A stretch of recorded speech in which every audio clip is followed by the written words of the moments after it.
Ողջույն, այսօր մեր խորքային զրույցում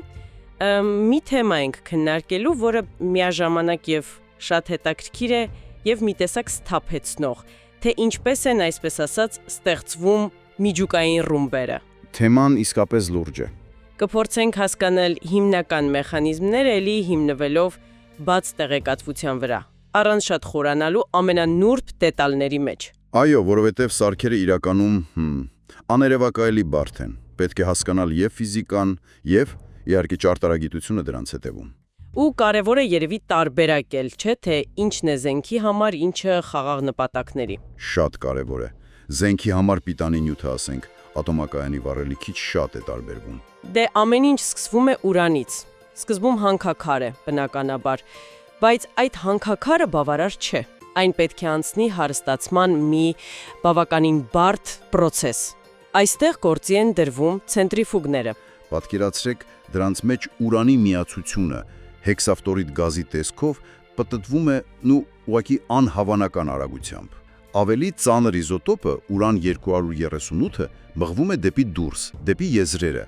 իսկ մեզ պետքականը ավելի թեթև, ուրան 235-ը մնում է կենտրոնին ավելի մոտ։ Հենց այս U235-ն է առանցքայինը։ Ի տարբերություն U238-ի, այն, այսպես ասած, հեշտությամբ տրողվում է նեյտրոնի հարվածից, ու դա սկսում է շղթայական ռեակցիան։ Ու այստեղ թվերն են ուշագրավ։ Բնական ուրանում այդ U235-ը շատ քիչ է, չեն։ Ընդամենը 0.7%, շատ քիչ։ Իսկ ատոմակայաններին մոտ 5%-անոց հարստացում է պետք։ Մոտավորապես, բայց զենքի համար արդեն բոլորովին այլ պատմություն է։ Էնտեղ արդեն 90%։ 90% կամ նույնիսկ ավելի բարձր, այսինքն հանքաքարից մինչև զենքի համար պիտանի նյութ, դա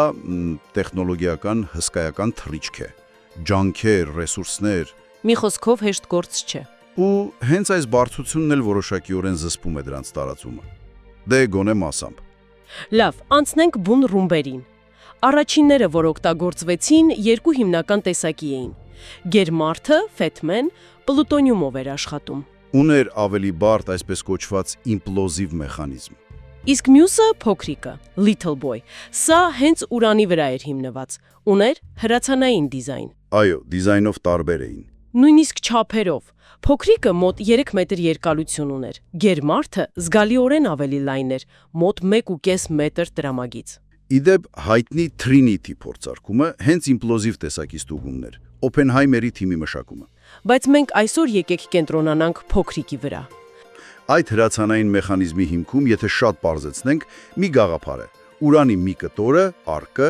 շատ մեծ արագությամբ կրակել մյուս կտորի, թիրախի վրա, առանձին ենթակրիտիկական զանգված ունեն։ Այսինքն շղթայական ռեակցիա չի սկսվի, բայց երբ դրանք միանում են, ստեղծվում է կրիտիկական զանգված։ Հենց այդպես։ Իսկ կոնկրետ փոքրիկի մեջ ինչքան ուրան կար։ Մոտ 65.5 կիլոգրամ բարձր հարստացված ուրան էր, բաժանված էր երկու մասի,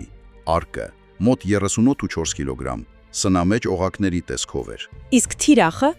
Թիրախն էլ մոտ 25.6 կիլոգրամ, նույնպես օղակներ։ Այս ամենը տեղադրված էր մի տեսակ հրացանափողի մեջ։ Իսկ ի՞նչն էր այդ արկը շարժման մեջ դնում։ Սովորական վառոդային լիցքեր, կորդիտ։ Իսկ ինչպես էր որոշվում, երբ պայթեցնել։ Չէ՞ որ օդում էր փայթում։ Այո, նպատակը օդում պայթեցնելն էր մոտ 580 մետր բարձրության վրա, առավելագույն ազդեցության համար։ Ռումբի վրա տեղադրված էին հատուկ տվիչներ, բարոմետրիկ, ռադիոբարձրաչափեր։ Երբ ռումբը հասնում էր այդ բարձրությանը, տվիչները ակտիվացնում էին պայթեցման մեխանիզմը։ Հաջորդականությունը պարզ էր։ Նախ պայթուցիչները բռնկեցնում են կորդիտը։ Այդ պայթյունն էլ ուրանի արկը մեծ արագությամբ, մոտ 300 մետր վայրկյանում, արձակում է դեպի թիրախը։ Ու երբ արկը հարվածում է թիրախին, հենց այդ պահին գործի են անցնում հատուկ նախաձեռնիչներ, ինիշիեյտորներ, սովորաբար պոլոնիում էին պարունակում։ Դրանք արձակում են նեյտրոնների առաջին, այսպես ասած, խմբականակը, կարծես լուծկու հատիկ վառես, որպեսզի այդ միջուկային շղթայական ռեակցիան հաստատ երաշխավորված սկսվի։ Եկեք շատ պարզ պատկերացնենք այդ ռեակցիան։ Այսինքն, մի նեյտրոն հարվածում է ուրան 235-ի միջուկին։ Միջուկը տրողվում է, անջատվում է հսկայական էներգիա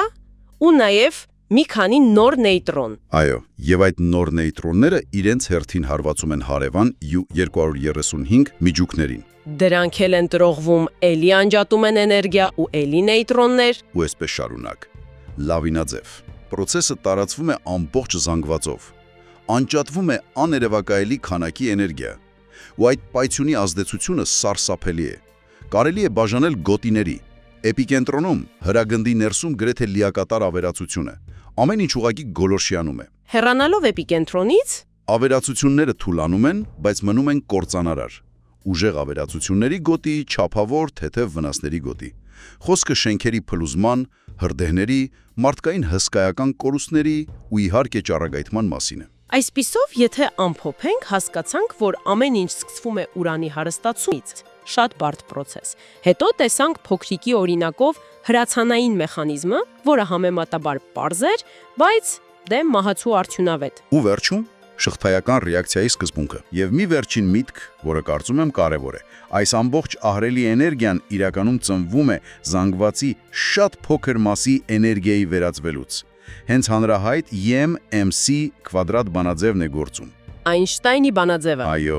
եւ սա, գիտեք, հիշեցնում է միջուկային գիտության երկակի բնույթի մասին։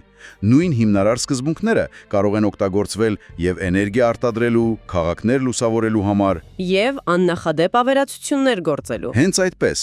Եվ մի հարց արդեն դեպի մեր ունկնդիրները։ Հաշվի առնելով այս ամենի ստեղծման համար պահանջվող այդ բարդությունը, այդ ճշգրտությունը, այդ ռեսուրսները, ինչ է սա ձեզ հուշում նման տեխնոլոգիաների վերահսկման, դրանց չտարածման ու դրանց հետ կապված ռիսկերի կառավարման դժվարությունների մասին։